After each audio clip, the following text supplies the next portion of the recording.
พิธีเทเบตงเสื่อมต่อขัวข้ามนำของมิตรภาพลาวไทยแห่งที่ 5 บริคำไซบึงการได้จัดขึ้นในวันที่ 6 มิถุนายน 2025 ที่แขวงบริคำไซเป็นเกียรติเข้าร่วมมีทานเฉลิมไซกุมสิทธิ์ทองนายกรัฐมนตรีแห่งสาธารณรัฐประชาธิปไตยประชาชนลาวท่านสุริยะจึงรุ่งเรืองกิจรองนายกรัฐมนตรีและรัฐมนตรีว่าการกระทรวงคมนาคมแห่งราชอาณาจักรไทยพร้อมด้วยภาคส่วนที่เกี่ยวข้องทั้งสองประเทศ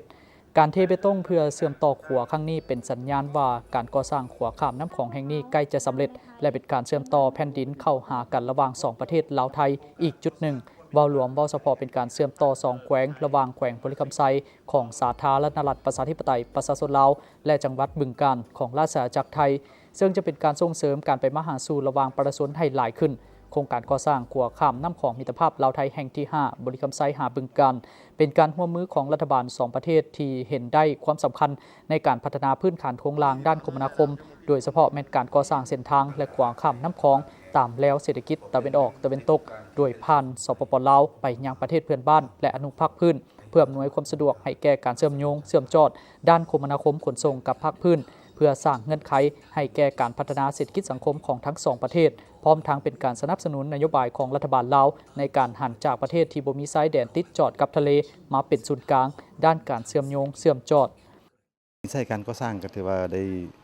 สำเร็จมา 98.4% แล้วเนาะก็ถือว่ายังอีกเปอร์เซ็นต์ปลายเนาะก็ถือว่าได้สำเร็จนะแต่เวียกส่วนใหญ่ก็ถือว่าแล้วมาแล้วเนาะแล้วมาแล้วก็เดี๋ยวนี้ยังแต่เวียกตกแต่งเนาะเฮ็ดเฮาพนักบอกเลยว่าเรียกตกแต่ง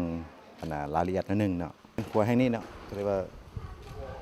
ถือว่าเป็นแห่งนึงที่ว่าส่วนนึงมันสิหลายกว่าหมู่นั่นก็เลยว่าการออกแบบมันได้ออกแบบใหญ่กว่าหมู่เนาะในครัวอันน่ะ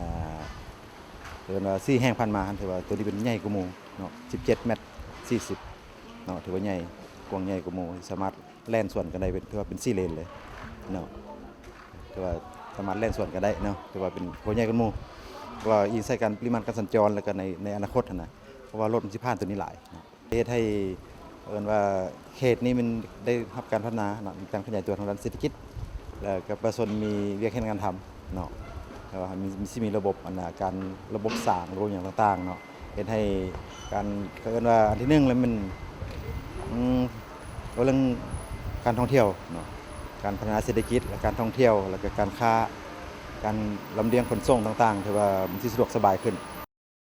โครงการนี้ได้รับทุนกู้ยืมดอกเบี้ยผ่อนผันจากสำนักงานความร่วมมือเพื่อการพัฒนาเศรษฐกิจกับประเทศเพื่อนบ้านแห่งราชอาณาจักรไทยโดยผ่านองค์การเนดามูลค่า 1,000 กว่าล้านบาทโครงการก่อสร้างขัวข้ามน้ำของมิตรภาพลาวไทยแห่งที่ 5 บริคำไซหาบึงกาฬมีความยาวทั้งหมด 1,000 กว่าเมตรเบื้องลาวมีลวงยาว500 กว่าเมตรและเบื้องไทยมี800 กว่าเมตรความกว้างมี17 เมตรกว่ามี2 ช่องจราจรมีดอนกลางทางและมีทางคนย่าง2เบื้องซึ่งได้เริ่มลงมือก่อสร้างในต้นเดือนมังกร 2021มาฮอดปัจจุบันสัญญาก่อสร้างขัวข้ามน้ำของเบื้องสปป.ลาวมีความคืบหน้าทั้งหมด98กว่าส่วนห้อยส่วนสัญญาก่อสร้างทางเชื่อมต่อเข้าขัวความยาวเกือบ 3,000 เมตรและอาคารด่านกวดค้นเข้าออกเมืองรวมทั้งสิ่งอำนวยความสะดวกต่างๆได้สำเร็จแล้วห้อยสดห้อยและคาดว่าขัวแห่งนี้จะได้เปิดน้ำใช้อย่างเป็นทางการในท้ายปี 2025 ที่จะมาถึงนี้